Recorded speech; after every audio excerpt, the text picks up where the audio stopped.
Boy, that's tough. That's a tough act to follow here this morning, following Connie, and then being introduced as what I am, which is an economist. And of course, every time I hear that word, particularly when you've got someone doing an introduction like Connie on stage, I'm reminded when the word economist first came into the vernacular of my family. I had graduated college, I was back in New York, and went back to school at University of Pennsylvania at Wharton School to become an economist. And back in New York, in Brooklyn, my nephew turns to my mother and said, "Aunt Miriam, why is Paul back in Philadelphia? I thought he graduated last summer. Did he do something bad and they made him come back?" And my mother, having learned a new word, said, "No, our son Paul's going to be an economist." And my 6-year-old cousin should have said, "Wow," but 6-year-olds don't know enough to say wow, so they go, "What's an economist?" And my mother thought about my background in New York City in science and math in high school and said, "I think an economist is someone who is very, very, very good with numbers, but does not have enough personality to become an accountant." So as we're going to get serious here, and I appreciate the laughs, that may be the only joke I get here, but the only one I'm really trying for.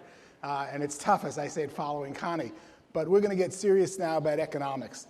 I don't like economics. I love economics. I've reached a level in economics where I can sit with literally heads of state of governments to CEOs to an individual like any one of you.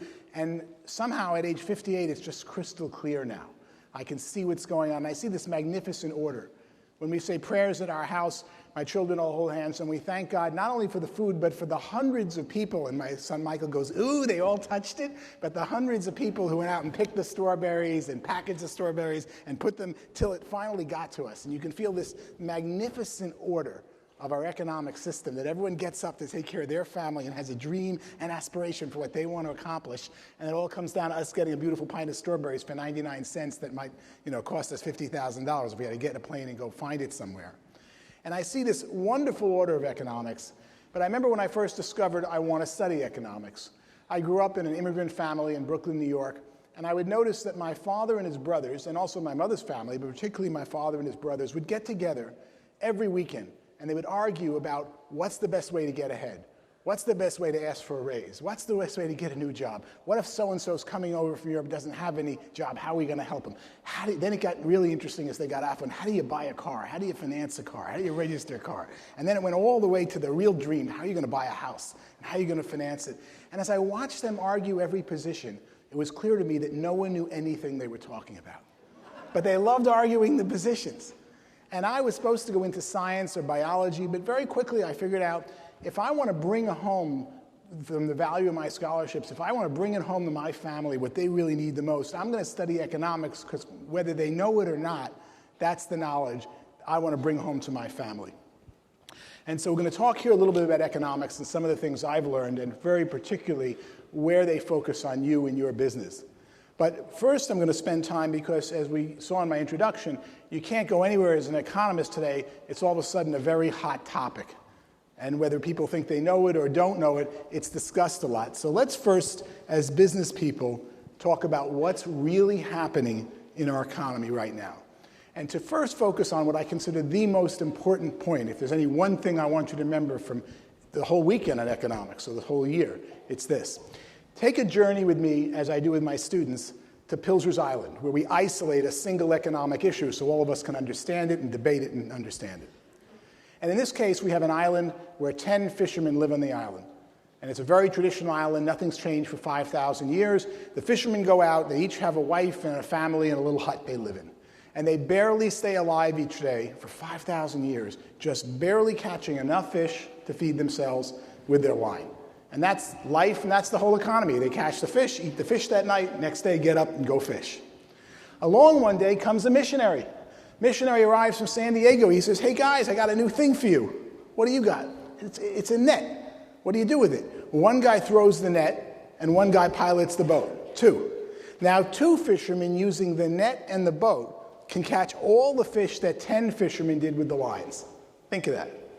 Just using that net makes you 500% more efficient. 2 fishermen catch all the fish that 10 did. The island's got a problem if that occurs. What's the problem? Unemployment. What kind of unemployment? 80%. because we've taken productivity 500%. So the island gets together and says, let's have a meeting. And it's a very easy island to govern. It's not like, some big democracy or parliamentary system. And they sit around the 10 people of the island, and what are they going to do now that 2 people can do all the work of 10? And they've got 80% unemployment. And one fisherman says, I know, go ahead. Why don't we just make it a law that it's a capital offense for anyone who uses the net? End of story. And that's what happened in England in 1820 with a group called the Luddites, and throughout history when people got very, very productive using tools. Another person says, no, that's ridiculous. Let's put it in this way. Let's put in 80% taxation for people who use the net. And see how the math works? We take 80% of their fish and give it to the other 8 of the 10 who don't fish. That's the United States of America. That's what we did here, seriously. In 1930, when technology started lifting us out of this Great Depression, we put an income tax that worked up to 91% if you earned over $135,000 a year by 1959. And today with state and federal, it's about 50%. Till, that was the United States. What was another answer? I know, let's put in 100% taxation. That's what Russia did, India did, half the world when I was born. My parents are from Russia, my wife's family's from Vietnam. Half the world lived under a system that they took 100% of your income when you used the nets, until what happened? People said, I'm not going to learn how to use that net anymore.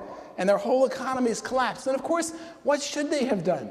Well, it's easy to look at the island and see what they should have done. What they should have done was said, hey, you don't really like to fish. Nah, but what else do you do here? Well, now that we got this net, why don't you start taking care of the kids? Oh, I love kids. And you'll teach them, and we'll have a new job. We'll call it a teacher. And we'll even call your hut during the day a school. Never existed before. And but how will I eat? We'll trade you fish, and you take care of our kids. Deal. Hey, why don't you become a doctor? What's a doctor? He'll take care of the sick. Well, who'll teach my kids? He'll teach your kids. Well, how will I get fed? I'll get your fish.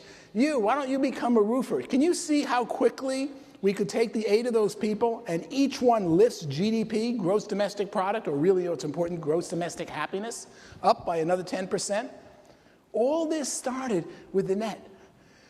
This, in effect, is exactly what's happening in the United States today and what our presidential election in 2012 is all about. More than anything else, its nets have shown up overnight. It used to be in 1930, we had 30 million farmers barely feeding 100 million people. By 1980, we only had 3 million farmers left. But they fed 300 million people and exported the food for 600 million more. It's a 90 times increase in productivity. And this has been going on forever, except the farmers had 50 years from 1930 to 1980 to get out of farming. And what we see today, unfortunately, is that the nets just show up every day. And you could have gone in the business of making vinyl records, and then you switched to digital CDs, audio CDs, and then you got to MP3s. Then it disappeared into the ether, and today it's on Pandora, on radio, through internet. And it keeps changing, and it changes so fast that people who were brought up with, what do you want to be when you grow up, little boy, in school? As if you're going to learn something in school that could possibly be useful in your adult life. No, I mean that seriously. What you go to the top graduate schools is to learn how other people invented these things so you can invent them and innovate. You're not supposed to learn things you go do, because teachers, if they were any good, they'd be doing it. Seriously. The teachers who are great are the teachers who motivate you to increase your speed of learning so you can go do something else with it. And so what happens is we move so fast in our economy today that those with the nets are rising at an unprecedented pace. And what we really see is that unemployment, what we call structural unemployment, where the structure of the economy changes due to technology like nets, is the first and only sign of economic growth. I'm going to say it because it sounds so crazy. Unemployment is the first and only sign of true economic growth, because it occurs when someone shows up with a net. And if we would look at it as God sees things in a timeless nature, we wouldn't see the guy with the fishing line out of work. We'd see a freed up individual. Wow, what could we do with that person? What value could they add to the world? What kind of product could they distribute? And you'd be thanking God for this great new technology that freed up 8 out of 10 people to go do something new and exciting. Because unemployment is the first and only sign of economic growth. But until now, employment was a lifetime function. You learned a job and function in school, and you expected to do it to the rest of your life. Now it changes so fast, and that more than anything else is what we're really debating in a beautiful way. I don't mean to get political here, but it's exciting to see the debate, but it's always a debate, thank God for America, to the degree. Should we have taxation at 38% on the rich, or should we go to 44%, as if those 7% matter so much? But we all are Americans, and we all understand where we're trying to get to. And we have this wonderful, healthy debate. And as someone who served in 2 White House administrations, I can't tell you the real fun for me, in and out, is when you're coming into one of those jobs in the White House or leaving, and you sit with the person who had your job before, and even though you had this bitter battle with your bosses fighting it all out in the media, you peacefully transfer power to the next group and give them a try with almost a wistful attitude of, maybe you will do it better. You know, the people in the United States thought differently when they didn't re-elect my guy. And it's such an exciting time to see it debated. So unemployment is the first sign of economic growth. But let's tune right now into what's happening in the U.S. economy, because you know the numbers, but you've been manipulated by the media into thinking otherwise. There is nothing wrong with the U.S. economy, and by that I mean the total economic output. Our gross domestic product of $15 trillion works out to about $50,000 a person. That's not sales, that's profit. That's value add. That's when a baker buys labor and buys flour and buys an oven, makes bread, sells the bread, the difference of their person's value add. $50,000 a person. There isn't, you know, at some point you complain the U.S. is only 50,000 GDP, it hasn't been growing as fast. Compared to what? We don't compare ourselves to some foreign planet. We compare ourselves to other nations. Nobody comes close. There isn't a gross domestic product approaching 50 grand anywhere except in the EU, and they're seriously actually declining. Ours is growing slower. And the United States GDP is amazingly strong. So what's going on out there? What's going on out there is we have 40 million people, when we really admit it, who want a job. They want to participate in this great economy, and they're not doing it. And you know why they're not doing it? Because one of you are using a net. One of you have taken technology and grown and keep the GDP at a continually rising level. But 40 million people are out, and they're not out, as people tell them, because of their color or their skin or their religion or their race or all this other stuff. They're out because they could have been lucky. They banked the whole business on digital CDs that switched to MP3s. Or most likely they're out because no one's telling them the truth that they need to retool. They need to be here right now learning about new businesses and new things they can do that will add value to people's lives that people need done. And so what we see is that the U.S. economy is actually in amazing shape. And I can't leave the U.S. economy without taking one more minute on the U.S. debt, because separately from the U.S. economy, I mean, GDP doesn't lie. Our gross domestic product goes up every quarter. If more and more people are on the news every day out of work, where's their salary? It's gone to somebody else who's just quietly sitting there or scared to spend money because they don't know what's happening, but is making their share of the GDP. But more significantly than just GDP, we talk about is U.S. debt. The whole U.S. debt, and I mean this, it's very small. It's $15 trillion. That's compared to $15 trillion of sales. If you knew somebody who wants to buy a house, and they want to buy a house and take on a $100,000 mortgage, and they earn $100,000 a year cash flow, would you worry? You would argue the person earning $100,000 cash flow could take on a $2 million mortgage or $3 million, and that's at 3% interest rates. The United States borrows at 0% interest rates. Our treasuries are 0.05% per year. And every year when we roll old treasuries that are 3, 4, 5, 8%, we roll them at 0. Why are they at 0? Because everyone who has money outside the U.S., you know what they fantasize doing with their money? Getting it into the U.S., buying an apartment in the U.S., buying a condo, having some base here in case things go bad in their country. Or show me a rich family anywhere in the world, their absolute fantasy is their kids go to college in the United States, and they're willing to put their money here. So we have 0% interest rates, and I think that's for the foreseeable indefinite future.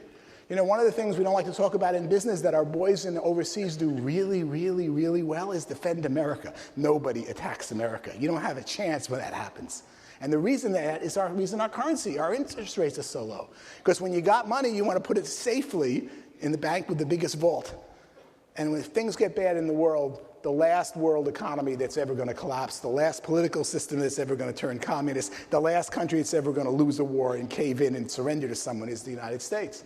And that's just where we sit today, which is why our currency is so strong and why our economy is so amazingly strong.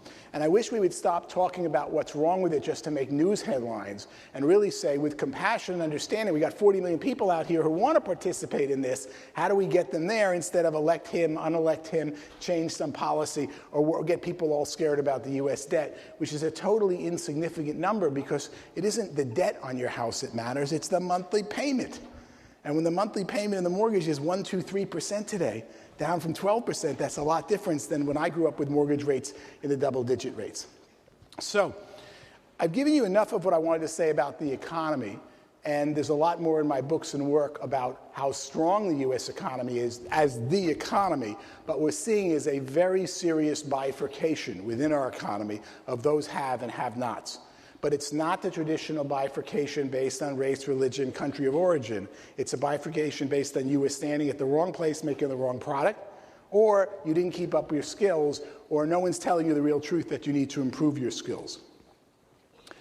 Within economics, my favorite area of economics, now I'm going to get more on the personal level, not the macroeconomic level, has been Millionaires. And I don't know why, as a little kid, my favorite TV show, it was black and white, was a TV show, I don't know if anyone's old enough like me to remember, but it was a show called The Millionaire. Anyone ever remember that show?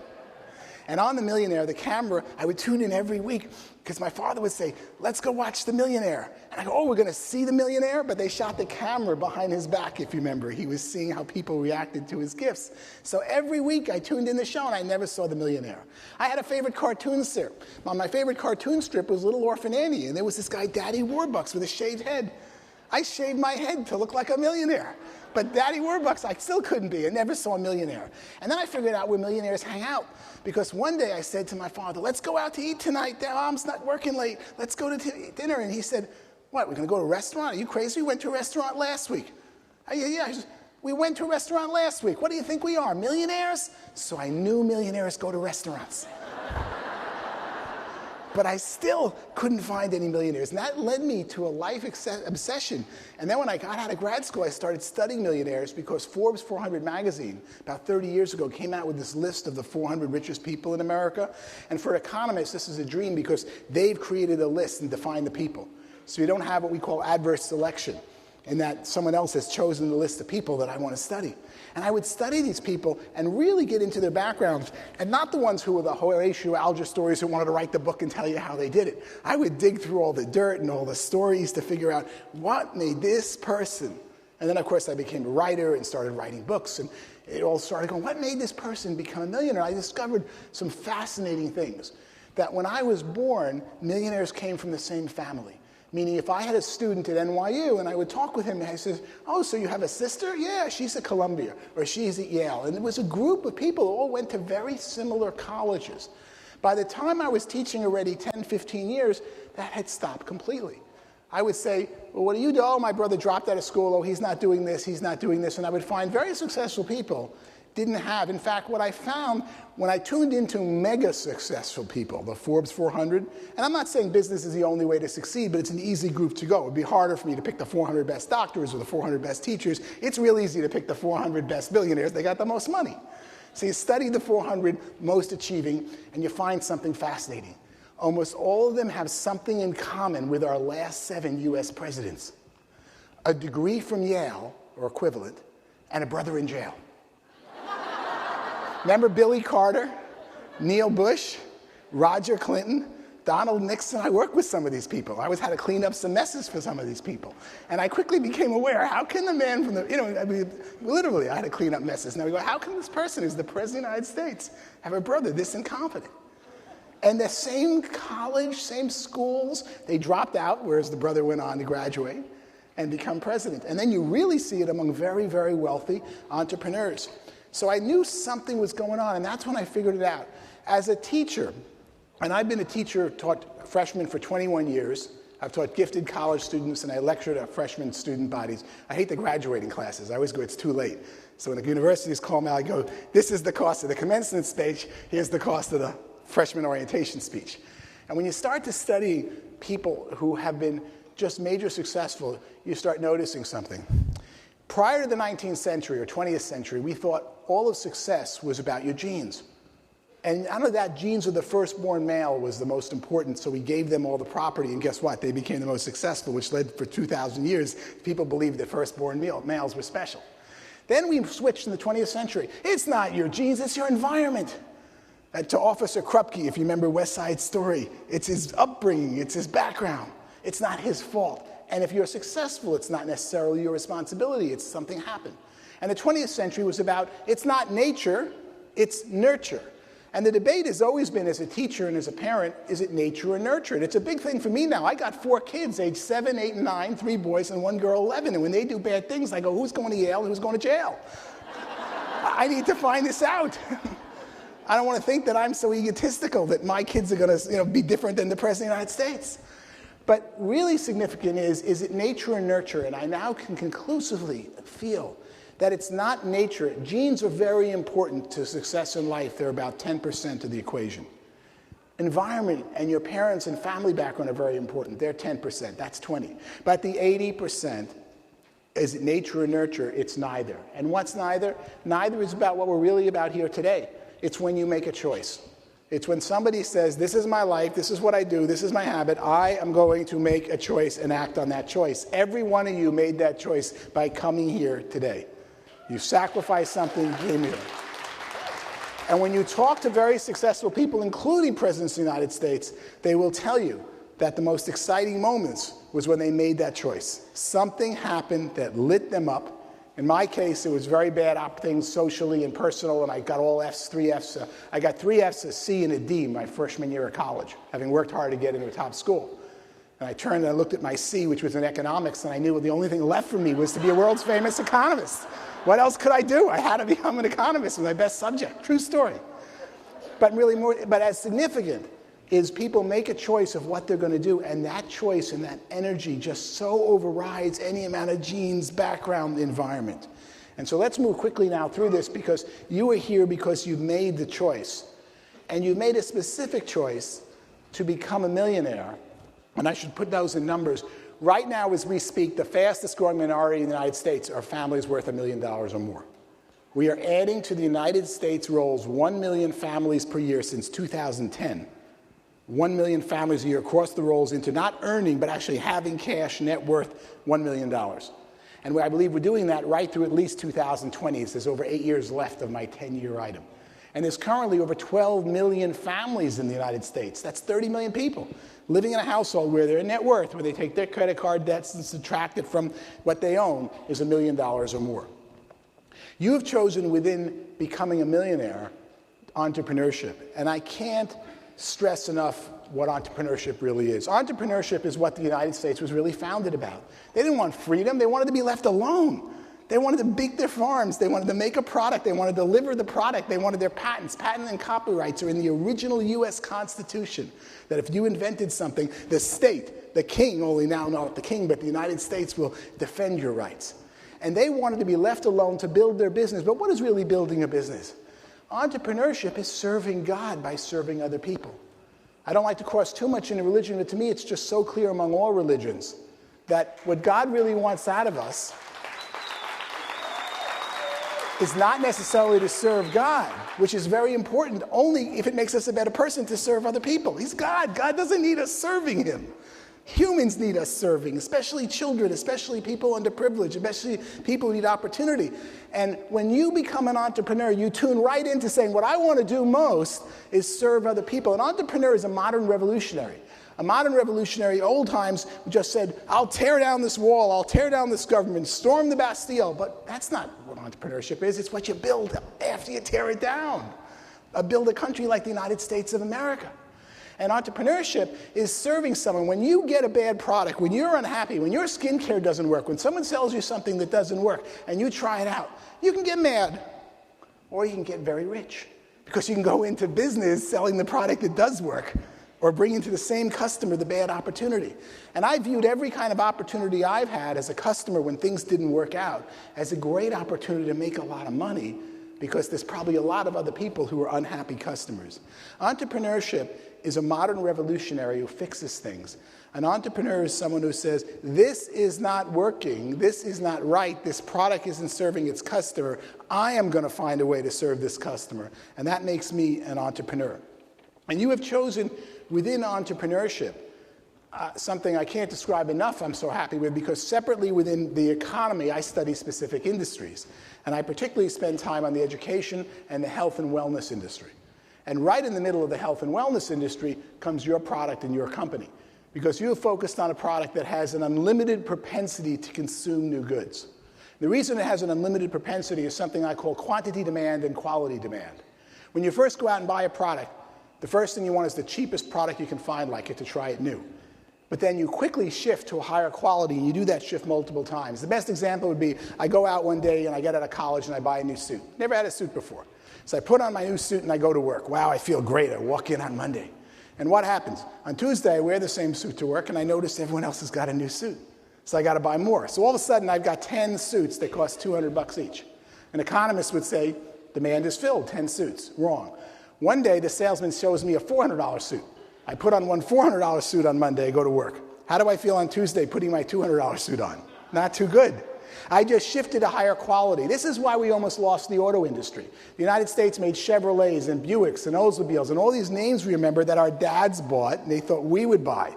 But what happens is a couple goes out and gets some money, they buy a Chevy. Then they argue over it, so they buy 2 Chevys. Now they got a 2-car garage and 2 Chevys. They make some more money. Do they buy a 3rd Chevy? No, they buy a BMW. And when they buy the BMW, they want a second BMW. Then they want to go up to Mercedes. Do you see how the shift never stops? And when you're launching a product, you have to start with the highest quality product at that time.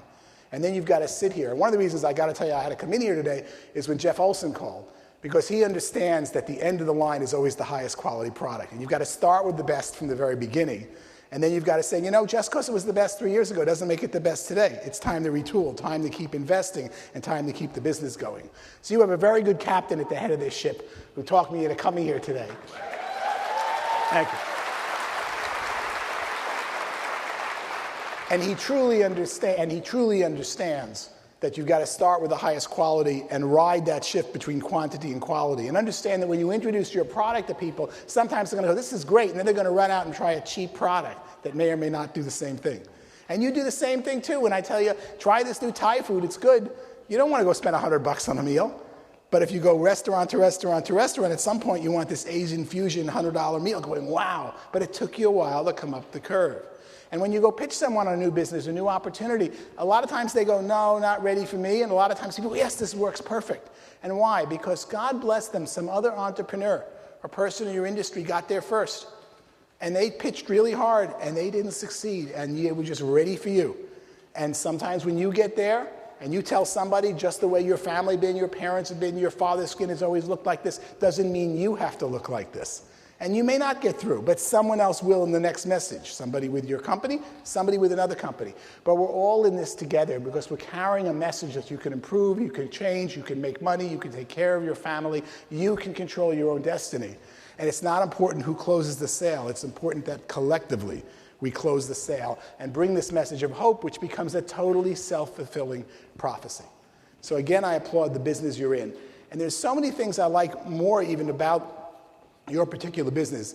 One is it focuses on the home-based entrepreneur, not the ego of what the sales are and how fast you can go broke, because what really matters in business is not the business, it's the profit.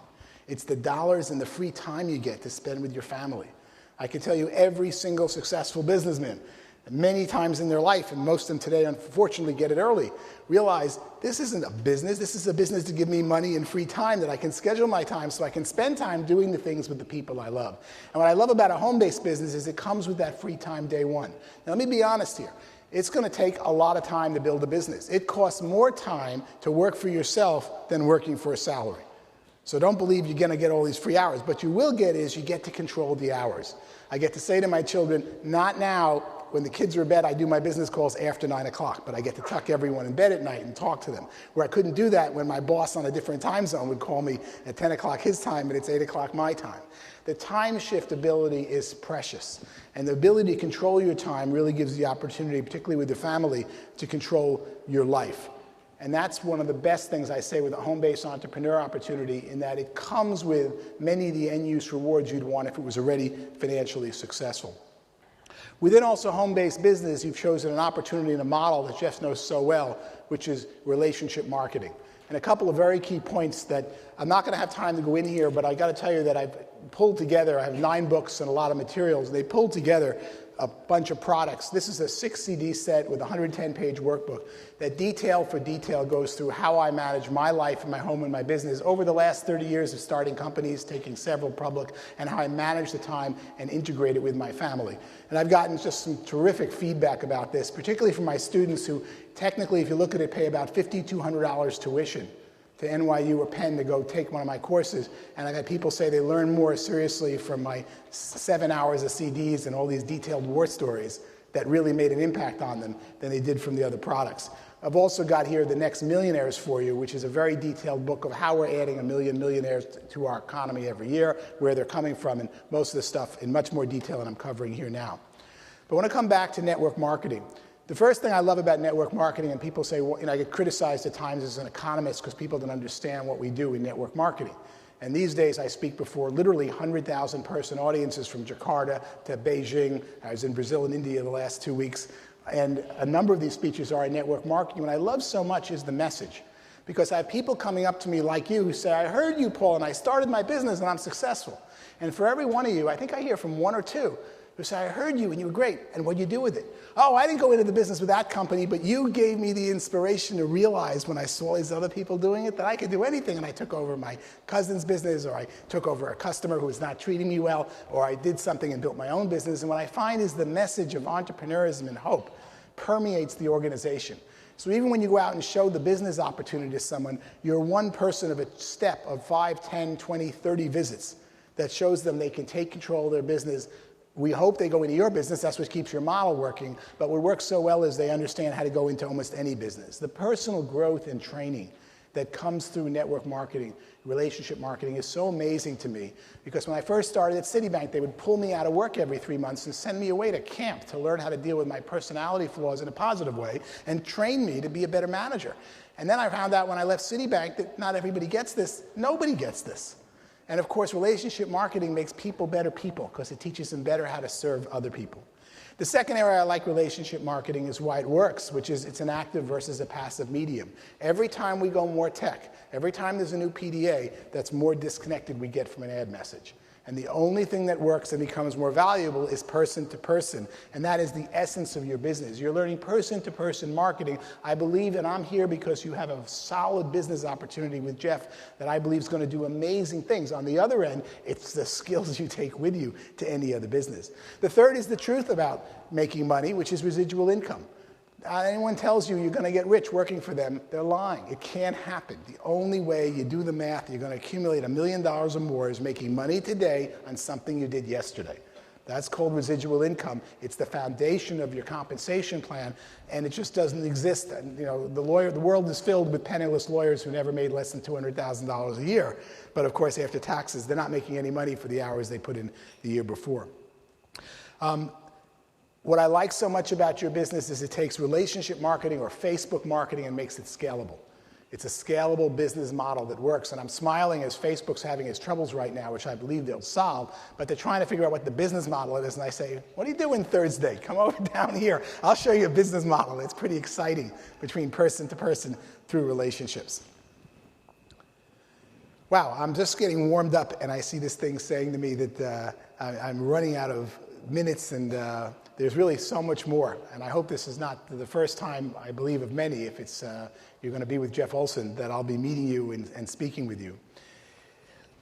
When I look at this, thank you.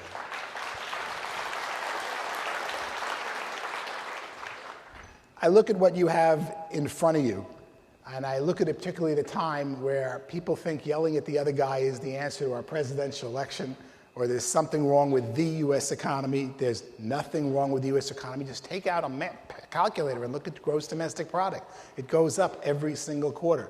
There were 1 or 2 dips. It went down or didn't grow as fast, and it made up more than that for the next quarter. But what's scary is that less and less people are sharing in it. And we're reaching a level where right now by my calculation, 55% of the adults ready, willing, and able to work have a job. That's not necessarily bad. A lot of them are not necessarily need to work because they live with a spouse or some situation they don't need to. I believe that 55 is going down to 40 and 30%. But again, I don't think it's so terrible because we once lived in a world where 100% of the people, including children, had to work. And we have this amazing world that you don't have to. For some of us, and all of us who are here today, you need to make a difference for your own life. Let's face it. Regardless of the income, you need to have some self-worth. You need to be the person who trains other people. You need to be the person who shows something to someone and has their gratitude. That's why you're here. You're here to learn how to do that. And that's why I applaud you, because this is what we call training the trainers. It's very, very exciting.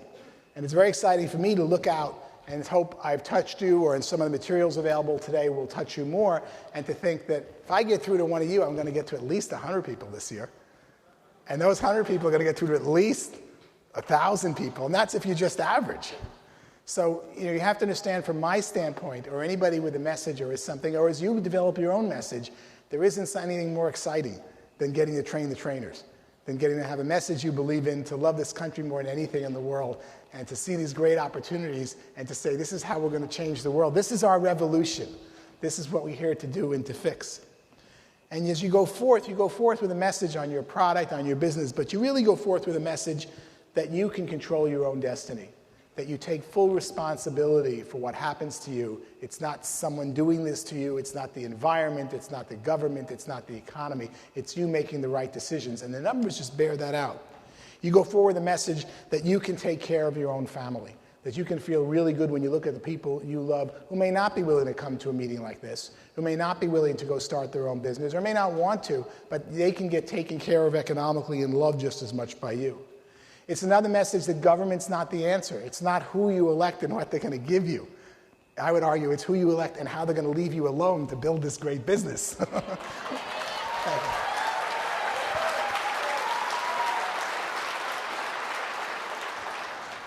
And more than ever before, and I mean this so much because I feel myself as a world citizen spending so much time, and of course my family background is from, I guess, both continents outside the US, different directions. And it's really what the US is all about. We're here as a shining beacon to the world. And when you build your business, and you build a business within the US, and it spreads, and if you could see the spread of your business, and many of you will be, if you're not already, overseas very quickly as a company like this grows, and you see the message of hope and opportunity we have in India, and we have in Brazil, and we as anyone in a relationship marketing business, because they don't have to wait for anything. They're able to get started so quickly. And the U.S. message of hope has been a beacon of the world for over 200 years. We live at a time that some people, very short term, I believe, have forgotten that. And we're taking our rightful place now in an amazing, amazing way. And smack in the middle of it and right behind all of it is the U.S. economy. And right behind the U.S. economy is everyone in this room who says, I am going to take care of my life, my family, my people, my God. Thank you very much. I love you all. I wish you great success.